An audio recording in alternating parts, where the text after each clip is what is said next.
Hello বন্ধুরা, দেখো ছেলের আজকে দুপুরবেলা কি খেতে ইচ্ছা করছে, বিরিয়ানি খেতে ইচ্ছা করছে, তাই ছেলে এই যে বিরিয়ানি নিয়ে আসছে।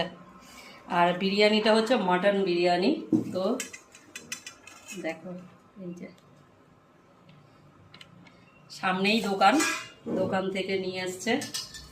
এই যে দেখো মটনের পিসটা ভালোই দিয়েছে, আর সাথে একটা ডিম সিদ্ধ আছে আর একটা বড় আলু আছে। আর বিরিয়ানিতে আলু ছাড়া ভালো লাগে না।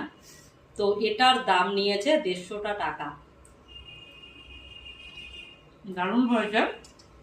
তবে কি বলতো, আমিও করি ঘরে, ওটাই আমার বেশি ভালো লাগে। কিন্তু মাংসের পিসটা ভালো দেয়নি ছেলে। ছেলে মাংসর পিসটা ভালো দেয়নি রে।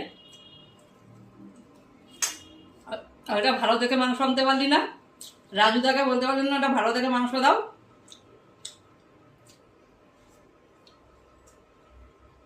ছেলে খাবে কি আমি খেয়ে নিচ্ছি। মানে ছেলে হাফ খাবে, আমি হাফ খাবো। নিয়ে মুখে নে একটু।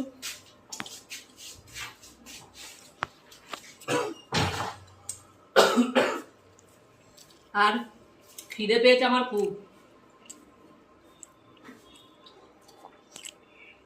আর রান্না করেছি ডাল, আলু পোস্ত আর সয়াবিনের তরকারি। আর এখন হচ্ছে বিরিয়ানি পার্টি।